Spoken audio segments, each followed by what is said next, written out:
우리 고백하겠습니다. 하나님은 나를 사랑하십니다. 우리를 기뻐하십니다. 우리를 축복하십니다. 아멘.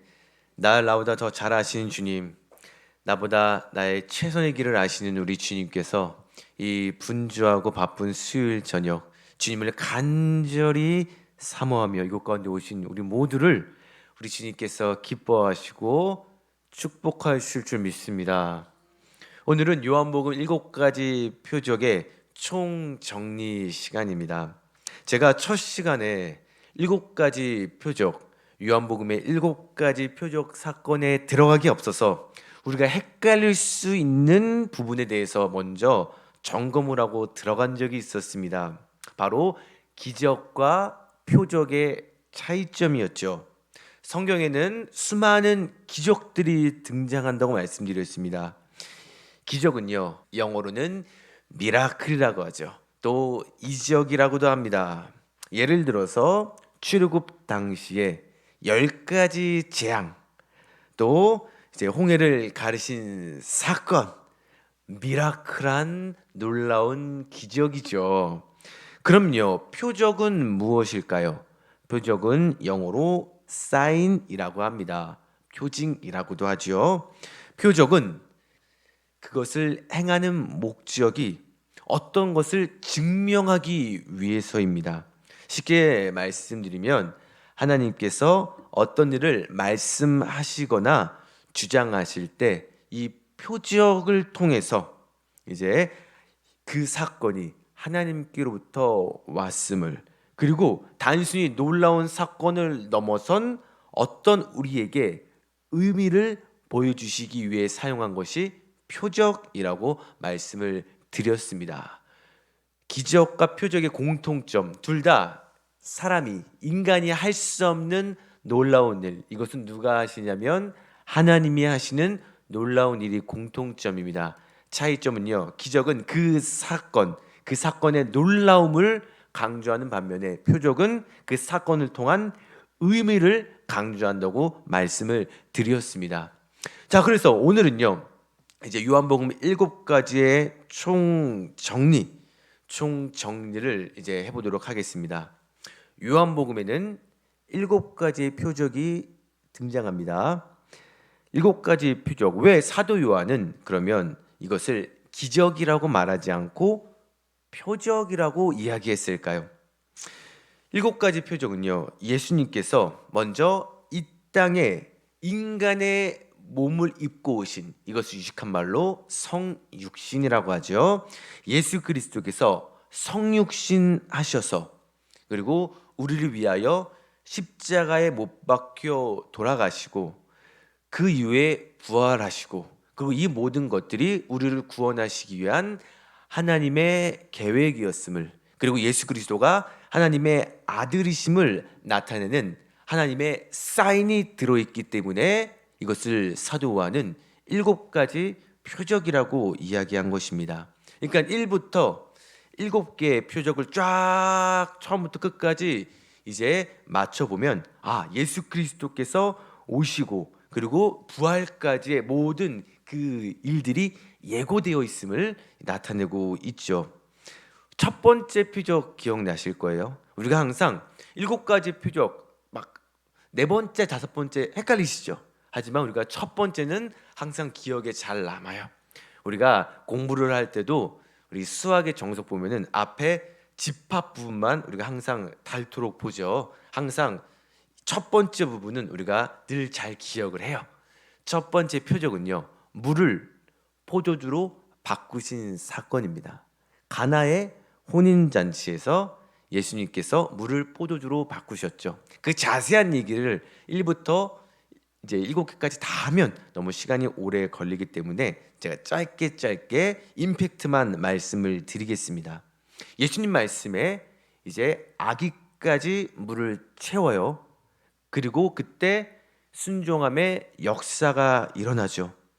물이 포도주가 되는 사건은 단순히 그냥 그 혼인잔치에서 흥이 유지되는 것, 그것뿐만이 아니라 더 넘어서 이제 모든 인류가 구원을 받기 위해서는 예수 그리스도의 보혈의 피가 필요하시다는 것을 알려주기 위한 표적이 바로 첫 번째 사건에서 하나님께서 우리에게 나타내신 사인이라고 할 수 있습니다. 우리의 기쁨, 사람들은 이 기쁨의 근원이 어디인지 모르고 살아가죠. 하지만 우리는요, 그 기쁨이 마르지 않은 비결을 알 수 있습니다. 많은 사람들이 그 기쁨을 유지하기 위해서 자꾸만 비정상적인 것에 손을 대게 됩니다. 요즘 마약 같은 사건들 우리가 이제 별로 크게 놀랍지도 않아요. 예전 같았으면 어이구 마약 막 이랬을 텐데 요즘은 아이고 왜 그랬을까 안타깝네 정도로만 생각하지. 왜 그러냐면 사람들이 점점 이 기쁨을 잃고 싶지가 않아서예요.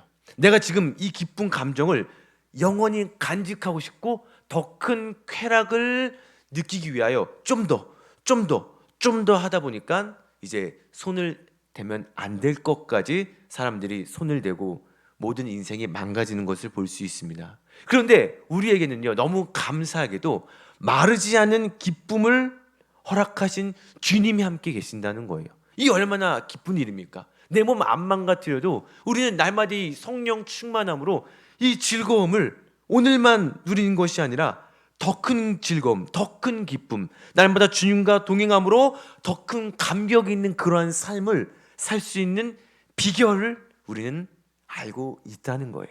그게 바로 무엇이냐? 우리 주님을 우리의 삶의 기쁨의 근원으로 믿고 섬기고 주님과 날마다 동행하며 나아갈 때에 정말 날마다 주님과 함께하는 이 시간이 우리에게는 큰 감격이요 기쁨이라는 것이죠. 이게 예수 그리스도를 믿는 우리가 가지고 있는 놀라운 특권, 마르지 않는 기쁨을 가질 수 있는 특권인 것입니다. 우리 모두가 날마다 예수 그리스도와 함께함으로 마르지 않는 기쁨의 감격을 누리는 모두가 되시기를 축원합니다. 자, 두 번째 사건, 왕의 신하의 아들을 고치신 사건이죠. 왕의 신하의 아들이 병에 걸리게 됐죠. 그 신하는 예수님께 직접 나타나서 요청합니다. 빨리 우리 집에 직접 가셔서 우리 아들의 병을 고쳐 주세요. 하지만 예수님은 그렇게 하지 않으셨어요. 예수님은 지금 그 앞에서 그냥 말씀하십니다. 그냥 내 아들이 나았다고 말씀하시죠. 그 왕의 신하의 아들은 조금 답답했을 거예요. 나의 생각과 나의 방법으로는 예수님께서 직접 우리 집에 가셔서 그 머리에 손을 얹거나 그 옆에서 기도를 해주셔야 살아날 것 같았지만 주님의 방법과 때는 그게 아니었어요. 오히려 내가 생각한 방법보다 내가 생각한 그러한 때보다 훨씬 더 확실한 방법을 그냥 그 자리에서 말씀으로 그 아들을 고치셨다는 거예요. 이 사건을 통하여 우리에게 주신 사인이 무엇이었죠? 예수 그리스도의 역사하심은요, 눈에 보이는 방법뿐만이 아니라 우리의 시공간, 우리의 상식을 뛰어넘어서는 주님의 말씀에 믿음으로 순종하는 자에게 그 역사하심이 함께 하신다는 것이었습니다. 우리는 누구에게나 기도 제목이 있어요. 그리고 그 기도의 응답에 있어서 자꾸만 우리는 내가 정한 시간과 내가 정한 방법으로 하나님께 매달려요. 하나님, 이때에 이 방법으로 역사하여 주시옵소서라고 우리는 자꾸 내 생각과 방법으로 그 일을 판단하고 기대하고 생각하죠. 그런데 하나님께서는 정작 우리가 생각하지 않은 다른 시간, 다른 방법으로 역사하심을 우리는 볼 때가 있습니다. 그런데 결과적으로 놓고 보면은 하나님의 방법과 때가 우리의 그것보다 훨씬 더 뛰어나고 훨씬 더 기가 막혔다는 사실을 우리는 깨닫고 감사하게 되죠. 우리가 당장 눈앞에 보이는 것만 추구하며 또 나의 생각과 나의 때로 우리 주님을 가둬놓는 그러한 믿음이 아니라 정말 말씀 가운데 때로는 이해하지 못하는 말씀을 하실지라도 그대로 순종할 때 전능하신 하나님의 역사하심을 가장 최선의 때와 최선의 방법으로 우리의 삶 가운데 역사하심을 우리는 이 사건을 통하여, 이 표적을 통하여 우리가 알 수 있었습니다. 우리 날마다 나의 방법과 때가 아닌 그냥 믿음 가운데 순종함으로 말미암아 가장 최선의 때와 방법으로, 그리고 어떻게 나에게 최선의 길을 아시는 주님께서 나에게 최선의 결과로, 열매로 우리 가운데 역사하실 줄 믿습니다. 자, 세 번째 표적, 38년 된 병자를 고치신 사건이었어요. 자, 요때부터 슬슬 헷갈려요. 요거랑 뭐랑 헷갈리냐면, 얘랑 날 때부터 눈이 안 보이는 자, 요거 많이 헷갈리시죠?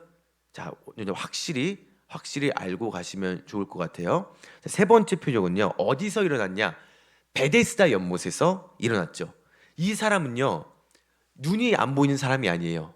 중풍병자입니다. 자, 기억나실 거예요. 근데 여기서 포커스는 예수님께서 안식일에 이 병자를 고치셨다는 거예요.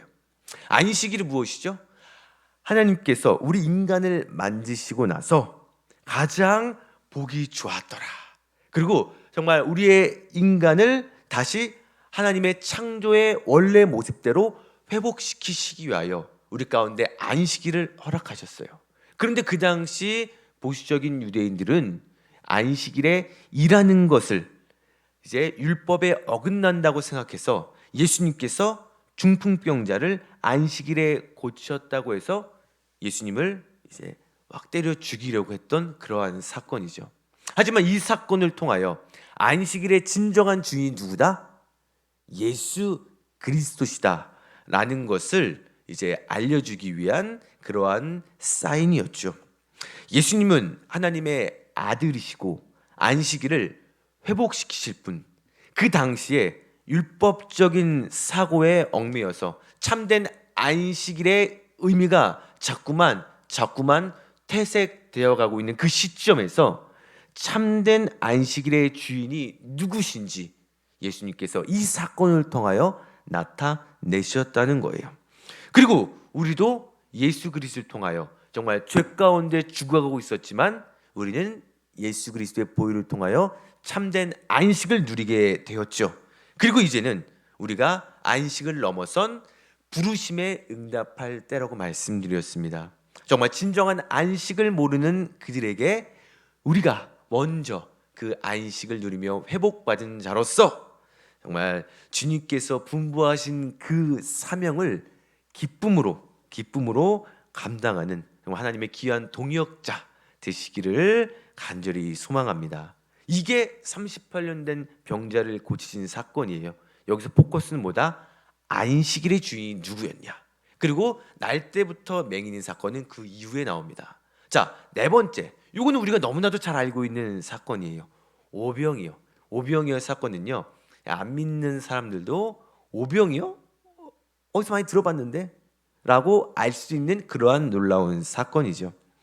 오병이어의 사건을 통하여 사람들이 열광하죠. 그 자세한 스토리는 시간 관계상 생략을 하겠습니다만, 생존의 문제, 당장의 배고픔을 자신의 눈앞에서 해결해 주신 그 주님을 사람들이 너도 나도 이제 따르게 됩니다. 그래서 주님이 자꾸만 몰려오는 그들에게 이렇게 말씀을 하셨죠. 우리 함께 26절과 27절을 읽겠습니다. 26절 먼저 읽습니다. 시작. 예수께서 대답하여 이르시되 내가 진실로 진실로 너에게 이르노니 너희가 나를 찾는 것은 표적을 본 까닭이 아니요 떡을 먹고 배부른 까닭이로다. 27절도 시작. 썩을 양식을 위하여 일하지 말고 영생하도록 있는 양식을 위하여 하라. 이 양식은 인자가 너에게 주리니 인자는 아버지 하나님께서 인치신 자니라. 예수님께서는요, 너희들이 나를 자꾸 찾는 까닭은 너희의 눈앞에 보이는 당장의 굶주림의 해결, 육적인 만족을 위해서 너희가 나를 찾는 것이다. 즉, 떡을 먹고 배불렀기 때문에 나를 따라다니는 것이다. 하지만 이제는 너희가 썩을 양식을 위하여 일하지 말고 어떤 양식? 영생하도록 있는 양식을 위하여 살아라. 이렇게 말씀을 해주시죠. 이 사건을 통하여 우리에게 주시는 사인이 그러면 무엇일까요? 예수 그리스도는요, 일단 먼저 육신의 필요를 채워 주시는 분입니다. 그리고 그것뿐만이 아니라 이제는 더 나아가서 궁극적으로는 영생, 즉 사람의 영혼에 필요한 진정한 양식을 주시기 위하여 오신 분이라는 거예요. 예수님께서 오병이어로 주님 앞에 나온 사람들에게 먼저 먹이셨어요. 육의 양식을 나눠 주셨어요. 우리도 주님 앞에 나아갈 때에 처음에는 우리의 당장의 배고픔과 뭐 여러 가지 질병과 이런 육적인 문제 해결을 우리가 경험합니다.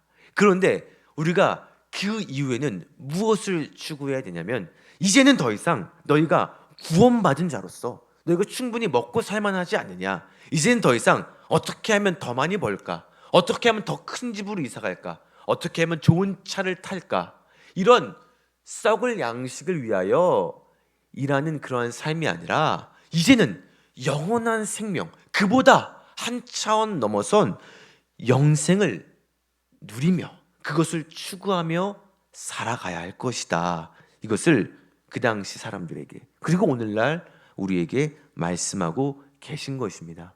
우리는 이 비유를 알고 있습니다. 날마다 주님과 함께 더불어 먹고 더불어 살아갈 때 우리를 정말 풍요케 하시러 이 땅 가운데 오셨고, 더 우리를 더욱더 풍족하게 하시고, 그리고 영생까지 허락하시는 우리 주님을 우리가 이제는 경험케 되어야 된다는 것이죠. 오병이어의 사건은요, 단순히 배고픔의 해결이 아니었습니다. 배고픔의 기적이 아니라 이제는 육의 양식이 아닌 영의 양식을 너희가 추구해야 될 것이다 하면서 같은 날에 일어난 표적이 바로 무리를 거르신 사건입니다. 이제 오병이어 사건 이후에 제자들은 따로 제자들끼리 배를 타고 건너편으로 가게 되고요, 예수님께서는 산으로 올라가셨습니다. 그때 제자들이 탄 배, 예수님이 안기셨던 배에 폭풍우가 일어나는 것을 제자들은 느끼기 시작합니다. 제자들은 잔뼈가 굵은 갈릴리 어부 출신이었음에도 불구하고 그 폭풍우 가운데 마음이 흔들렸다는 것은 웬만한 파도가 아니었다는 것을 우리가 유추할 수 있죠. 그런데 불과 같은 날 저녁에 오병이어의 사건을 체험하고도 왜 그들은 눈앞에 있는 폭풍우 가운데 두렵고 떨렸을까요? 우리가 그 원인을 이제 여러 가지로 살펴봤습니다만, 첫 번째가 무엇이었냐면 그들이 눈앞에 항상 함께 계셨던 예수님이 보이지 않았기 때문이라고 말씀드렸어요. 예수님은요, 우리의 가시적인 눈에 계시는 분이 아닙니다. 어디에 계시냐면 성령께서 나와 늘 함께 계시는데, 우리가 왜 폭풍 가운데 두려워하냔 말이죠. 왜 우리가 두려워 떨며 예수님을 찾냔 말이죠. 예수님은 늘 어제나 오늘이나 앞으로 나와 영원히 함께 계셨고 계시고 계실 것이라는 그 사실을 우리가 믿고 나아갈 때에 세상의 어떤 험한 풍파가 우리를 둘러싸고 애워싸고 두려워하게 할지라도 우리는 어떻게 한다? 두려워할 필요가 없다는 거예요. 분명히 말씀하셨습니다. 강하고 담대하라. 두려워하지 말라. 놀라지 말라. 내가 어디에 가든지 내 하나님 여호와가 너와 함께 하느니라. 이 말씀은 하나님께서 그 당시 여호수아에게 했던 말씀이고요, 또 예수 그리스도께서도 분명히 말씀하십니다. 나니 두려워하지 말라. 내가 여기 있는데 왜 너는 두려워하느냐? 이 믿음이 적은 자여, 두려워하지 말고 늘 너와 함께 있는 나를 느끼며 살아가라. 이 사건을 통하여서 단순히 예수님이 그냥 무리를 걸으시고 제자들을 독려하시면서 제자들을 안심시켜 주신 그런 사건이 아니라, 이 사건은요, 천지 만물을 지으신 하나님의 아들일, 그 아들만이 이 폭풍을 잠잠케 다스리실 수 있었음을 우린 또 알 수 있었습니다. 아무리 과학이 발달돼도 우리가 컨트롤할 수 없는 영역이 있죠. 지진, 예측은 할 수 있어요. 몇 년 후쯤에 지진이 일어나겠다. 예측은 할 수 있지만 지진은 막을 수는 없어요. 화산 언젠간 폭발하겠다. 예측은 할 수 있습니다만 막을 수는 없습니다. 그리고 실제로 예측 불가능한 그런 재해도 사실 많이 일어나요. 우리가 컨트롤할 수 없는 그러한 천지의 만물을 예수 그리스도께서 다스려 주셨다는 것은 그것은 하나님의 아들만이 하실 수 있는 다섯 번째 표적이라고 우리가 배웠죠. 이 사건을 통하여 제자들은 이제 확신이 생겼습니다. 눈앞에서 무리를 걸으신 예수님, 그리고 폭풍을 잠잠케 하신 예수님을 보고 이렇게 이야기합니다. 우리 함께 읽겠습니다. 시작. 배에 있는 사람들이 예수께 절하며 이르되 진실로 하나님의 아들이소로이다 하더라. 아멘. 우리의 삶도 마찬가지입니다. 언제 광풍을 만날지 모르는 우리의 삶이에요. 그럴 때 그 문제를 가장 빠르고 확실하게 해결할 수 있는 방법 무엇이었죠? 내 삶의 배에 예수님이 함께 타시면 되는 겁니다. 그럴 때 폭풍 가운데 우리의 영혼을 잠잠케 하시는 우리 주님을 우리가 모두 느끼며 살아가게 된다는 것이죠. 우리가 이때 마지막으로 이런 고백을 했습니다. 주님이 타신 배는 결코 침몰하지 않습니다. 우리 기억나시죠? 우리 그 고백을 통하여서 정말 날마다 주님과 함께 동행하는 인생 가운데 배가 흔들릴 수는 있을지라도 결코 침몰하지 않음을, 이 담대한 믿음을 가지고 살아가는 우리 모두가 되시기를 소망합니다. 자, 여섯 번째 표적 요겁니다. 날 때부터 맹인을 고치신 사건. 요거랑 38년 된 그 중풍병자랑 우리가 가끔 막 헷갈리는데, 자, 이 사건은요, 이 사람은 태어날 때부터 애초에 눈이 안 보였습니다. 그래서 제자들이 예수님과 함께 가면서 물어보잖아요. 이 맹인은 왜 도대체 눈이 안 보이게 됐느냐? 부모의 죄 때문이냐? 본인의 죄 때문이냐? 조상들의 죄 때문이냐? 이렇게 물어보죠. 그때 예수님께서 뭐라고 말씀하시냐면, 이 자는 하나님의 하실 일을 나타내시기 위하여 이렇게 됐다. 즉 하나님의 뜻이라고 하면서 이제 예수님께서 그 맹인에게 뭐 여러 가지 행위를 하시면서 이제 실로암 못에 가서 씻어라. 그리고 그 후에 맹인이 이제 드디어 앞을 볼 수 있었다는 그러한 스토리죠.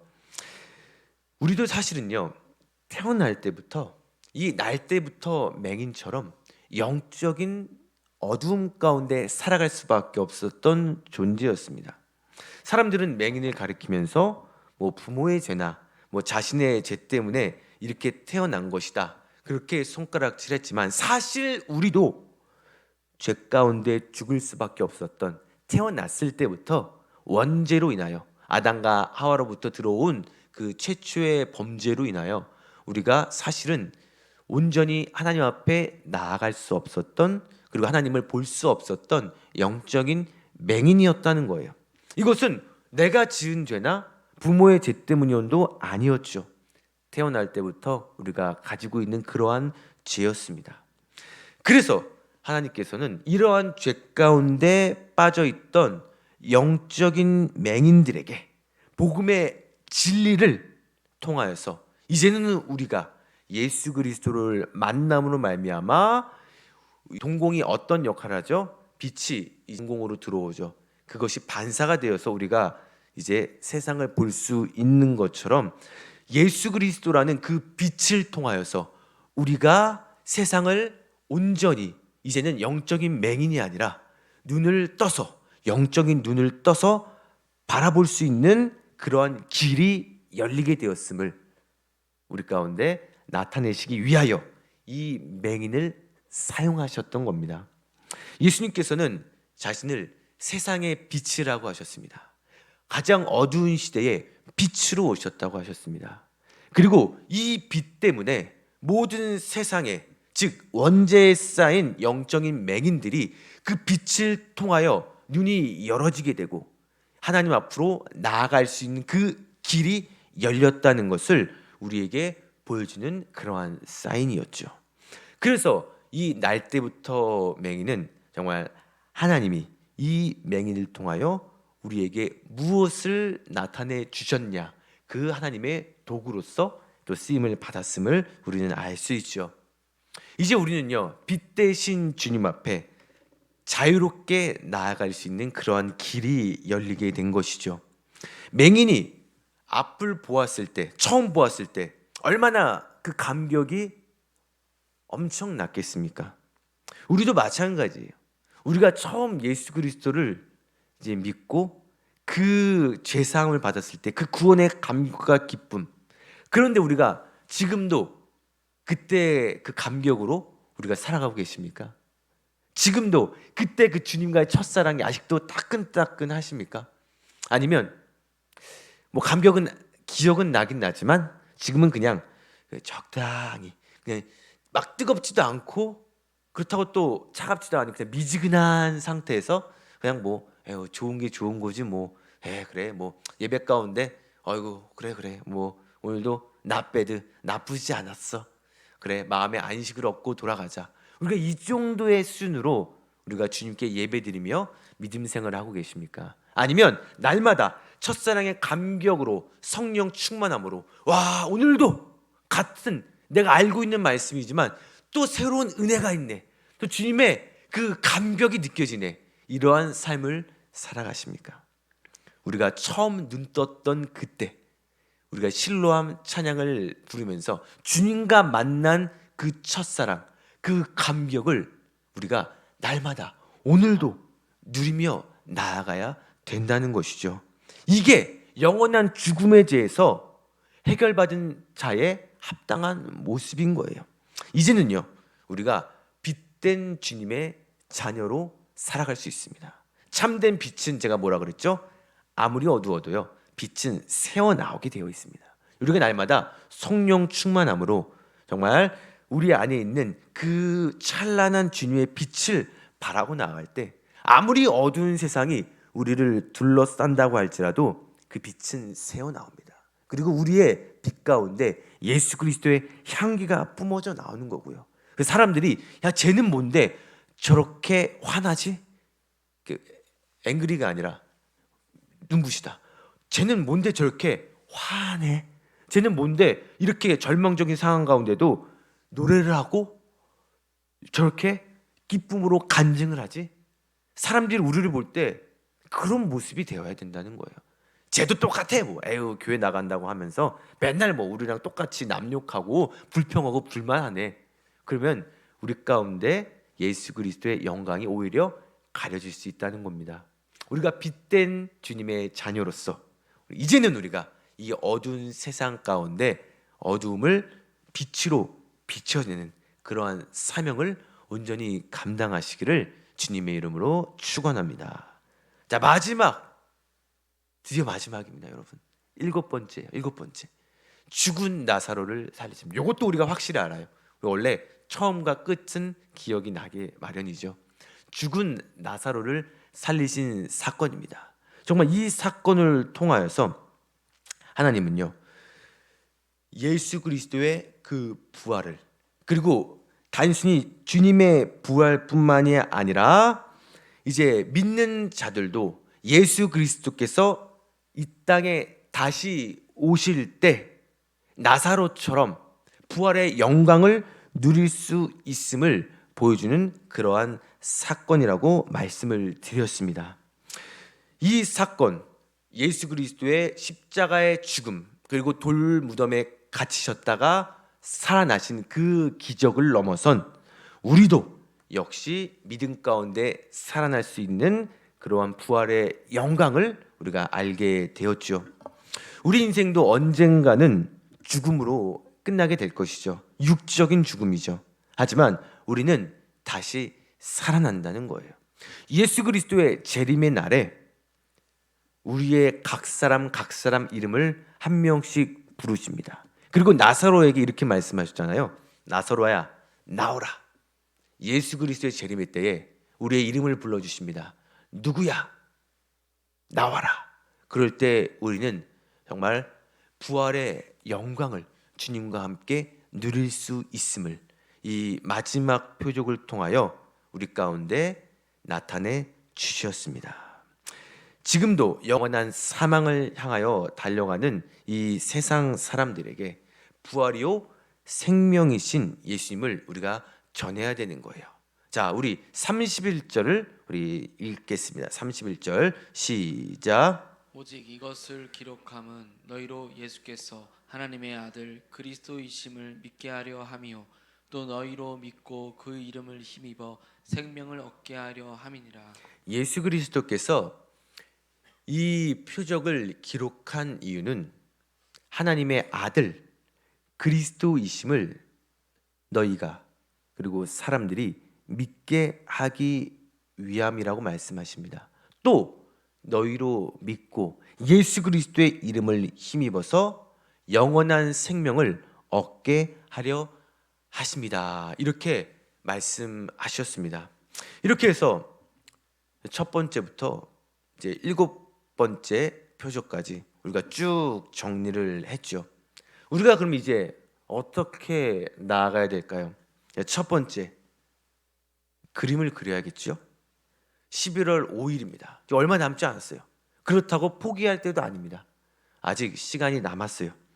첫 번째부터 7가지 중에 마음에 감동이 오시는 게 있을 거예요.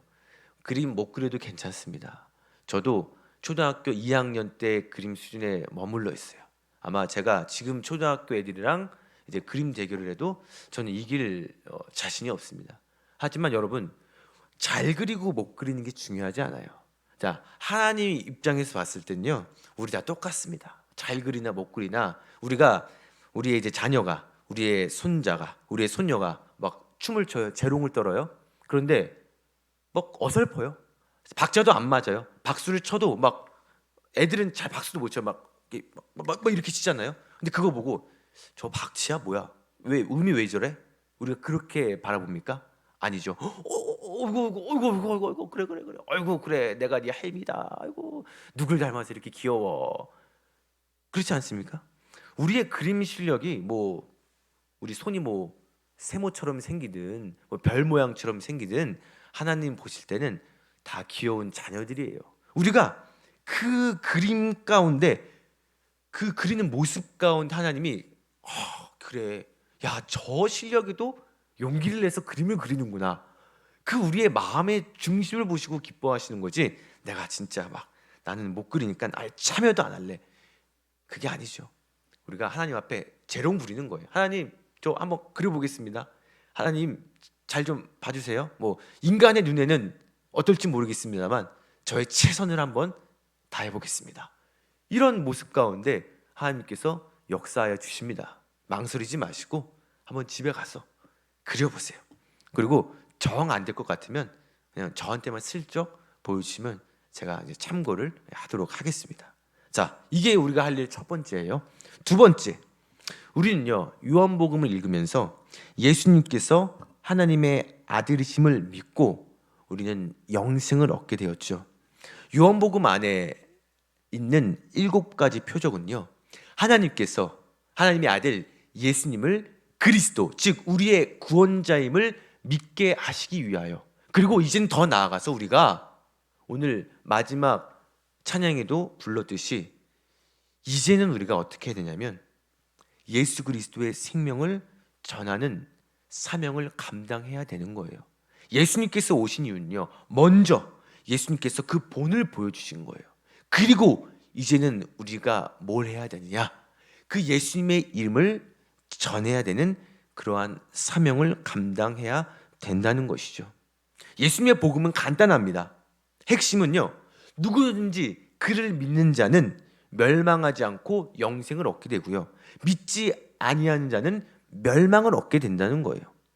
우리가 이 간단한 진리를 가지고 세상 가운데 나아가야 되는 것이 우리의 두 번째 일입니다. 자, 요한복음 7가지의 표적을 통하여 정말 우리에게 감동을 주시고 하나님의 아들이신 예수 그리스도를 나타내게 하신 하나님, 그리고 더 풍성히 얻게 하려는 우리 주님을 우리는 만나게 되었습니다. 날마다 우리 주님과 동행함으로 말미암아 정말 우리의 삶 가운데 기적 같은 일들이, 정말 불가능한 일들이 가능케 되는 그러한 미라클이 날마다 함께 하실 줄 믿습니다. 이 약속의 말씀을 붙잡고 이 어두운 세상 가운데 가장 밝은 빛의 자녀로 강하고 담대하게 나아가시는 우리 모두가 되시기를 간절히 축원합니다. 우리 시간 합심하여 기도하겠습니다. 주님, 요한복음 7가지 표적을 통하여서 정말 예수님께서 하나님의 아들 그리스도이심을 믿게 하심에 감사를 드립니다.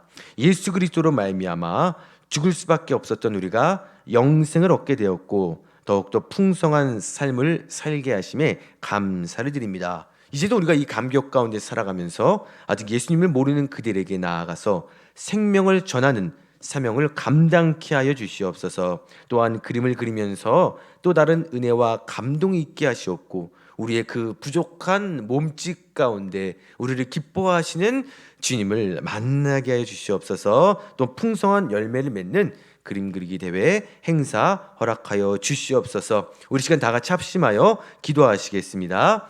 할렐루야. 살아 역사하시나 보다 하나님 감사를 드립니다. 요한복음 7가지 표적을 통하여서 예수님께서 하나님의 아들 그리스도이심을 믿게 하심에 감사를 드립니다. 예수 그리스도로 말미암아 영적인 맹인 죽을 수밖에 없었던 우리가 영생을 얻게 되었고 더욱더 풍성한 삶을 살게 하심에 또한 감사를 드립니다. 이제는 우리가 이 감격 가운데 살아감으로 아직 예수님을 모르는 그들에게 나아가서 생명을 전하는 그 놀라운 귀한 사명을 감당케 하여 주시옵소서. 또한 부족한 몸짓이지만 그림을 그리면서 또 다른 은혜와 감동이 있게 하시옵고 풍성한 열매를 맺는 행사 되게 하여 주시옵소서. 주님 감사합니다. 이 모든 영광을 주님께 돌립니다. 7가지 표적 가운데 우리에게 하시고자 하는 말씀, 그 사인을 우리가 깨닫게 하시고 정말 죽을 수밖에 없었던 우리가 영생을 얻게 하심에 감사하고 더욱더 풍성한 삶을 얻게 하심에 감사를 드립니다. 날마다 주님과 동행함으로 이 감격 가운데 살아가게 하시고 또 예수님의 마지막 지상 명령, 우리에게 그 사명을 전하는, 그 생명을 전하는, 그 복음을 전하는 사명을 감당케 하여 주시옵소서. 또한 우리의 부족한 몸짓이지만 그림을 그리면서 또 다른 은혜와 감동이 있게 하시고 우리의 마음의 중심을 보시는 주님께서 기뻐하시고 우리를 축복하실 줄 믿습니다. 또 그림 그리기 대회 가운데 정말 풍성한 열매를 맺는 역사 허락하여 주시옵소서. 예수 그리스도의 이름으로 기도드립니다. 아멘.